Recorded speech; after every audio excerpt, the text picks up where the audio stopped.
Hello. Hello, everyone. Happy Saturday. Hope everyone is having a good weekend, a good Saturday. I'm making sure I'm good on my settings. I apologize to everyone that was on Facebook yesterday. Well, you had to catch the replay yesterday because I forgot to change my privacy settings. But anyway. Um, But happy Saturday to you all. I know I'm a little late today. It's supposed to be 5 o'clock, but I have been celebrating my mom today. And, it was her birthday earlier this week. So the celebration continued today. So just ran a little bit late, a little bit behind.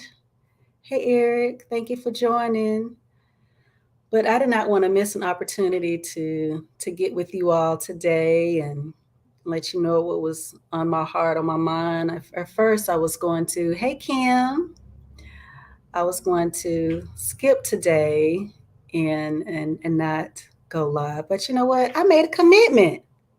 I made a commitment that I would do this for 30 days and that I would be here and show up for you all and show up for myself. So that's definitely important.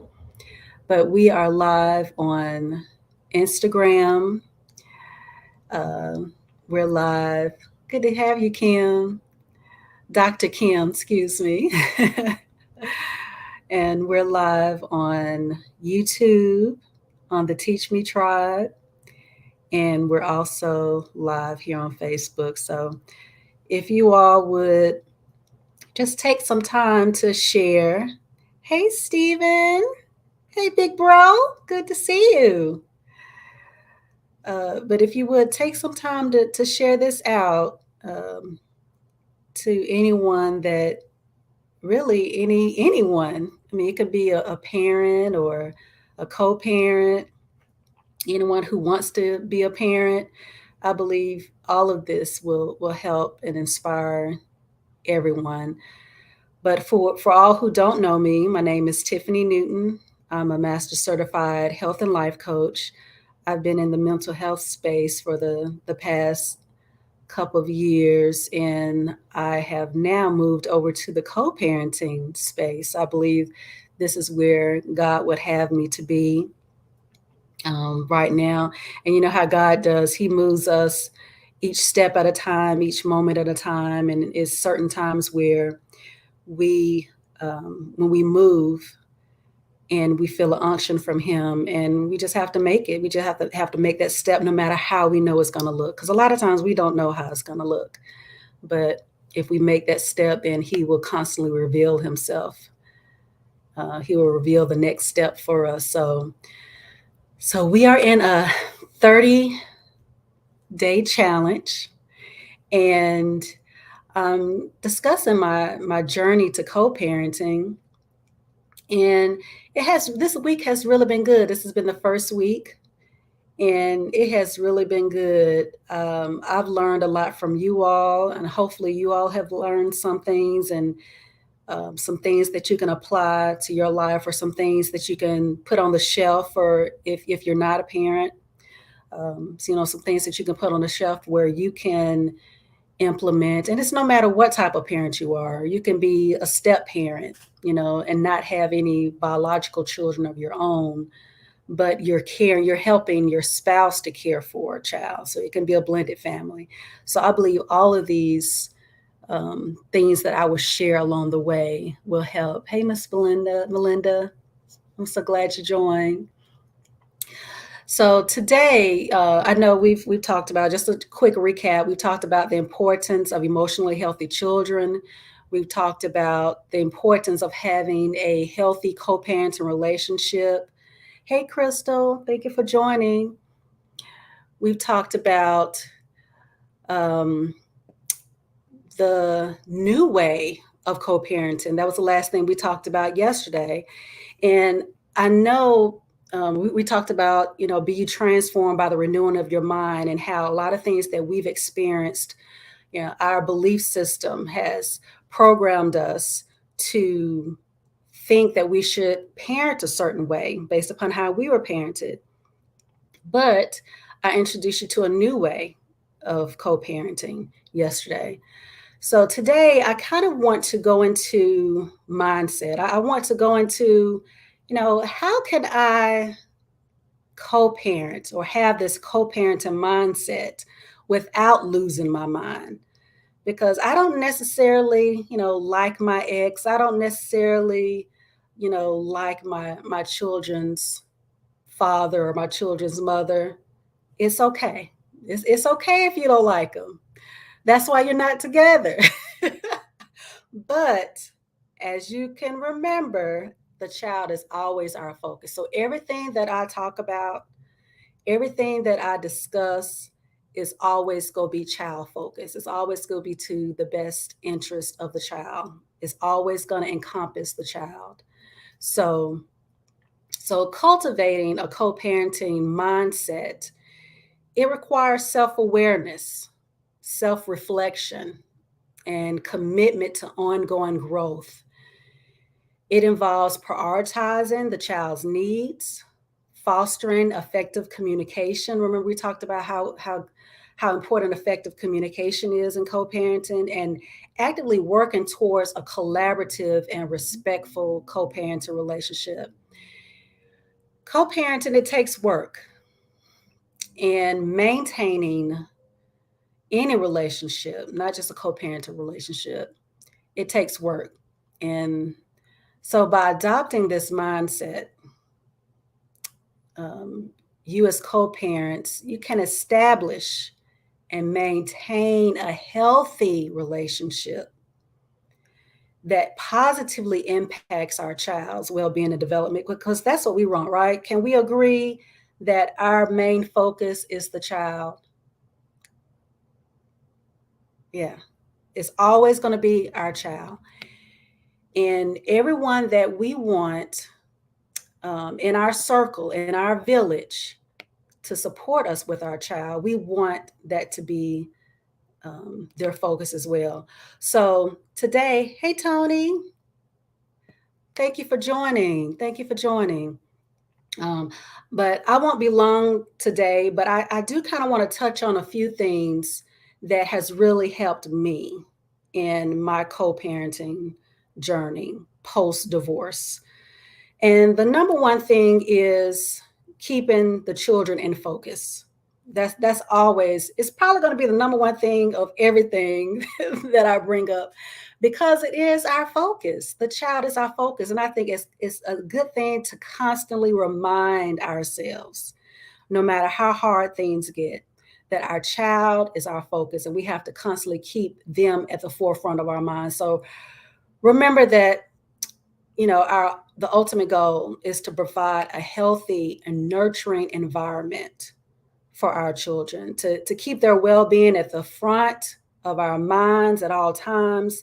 So when we're faced with co-parenting difficulties and challenges, because it's going to happen, um, it helps us to refocus. It helps us to think about, okay, what's in the best interest of my child? And it helps us to make decisions that actually support the emotional health and development of our child. So that's number one. And I hope that's easy. That should be easy, to keep our child first. But I know sometimes it's not, because we do have some things that get in the way, called this flesh. It gets in the way, flesh, ego, pride, whatever. It gets in the way of us wanting to keep our child first. But I believe in our hearts, when we are good parents, and I believe everyone that listens to me, that you're a good parent, or you want to be a good parent if you're not a parent. No matter what kind of parent you are, whether it's a blended family, a grandparent, a foster parent, you want the best for your child.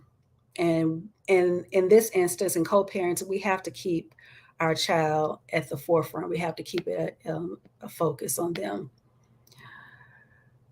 Yeah, Tony. Yeah, it should be easy, but it's not easy to everybody. So, um, but the next thing I want to mention that has really helped me in my co-parenting journey is personal development. I believe when we are constantly growing, we're constantly wanting to heal, when we are um, seeking opportunities for growth, um, no matter how that looks, it not only betters us, it betters our child, and it gives us something to focus on. We're not necessarily focused on what it is that we quote unquote lost in our relationship. you know it's helping us not to so much to focus on those unmet expectations that we had in our previous relationship, but in turn we're focusing on ourselves. We're focusing on how can I be better as a person, how can I grow as a person. What is it that I need to learn? What are the lessons that I learned from my last relationship? You know, what is it that I can bring into my next relationship that'll make it better? You know, but if we don't take a moment, I think that's one thing we do too. We don't take those opportunities, those moments to just stop. We're trying to rush to get into another relationship, or we're trying to rush. I know fathers are real big on work and building that legacy or building the future for their children, but you have to stop for yourself. You have to have a place, have a times regularly to where you are focusing on your personal growth, your personal development, and however that looks to you. It can be reading, it can be podcasts, anything that's going to further your development. Going to church is always, in deepening your relationship with God is definitely, to me, that's a given, but that's also part of your journey, your personal development, your spiritual growth journey. So think about that. So we talked about personal development, and we also talked about keeping the child at our focus, as the focus. And the last thing I want to talk about, there's other things, of course, that I can talk about that has really helped me. But I think the other thing that's most important, it kind of goes along with personal development, but I had to put it in a category of its own because it's that important. And I would say focusing on self-care. When we hear self-care, most of the time, maybe maybe because I hear this because I'm a woman, but we don't think men need self-care, but all of us, we need self-care. And it's not necessarily pampering ourselves to the point where we're getting our nails and feet done, and all that. No, self-care is actually prioritizing our own well-being. Is practicing those self-care, those times to recharge, the times to engage in activities that we enjoy. How often have you actually enjoyed something that you wanted to enjoy? And I know post divorce, it's hard to think about that.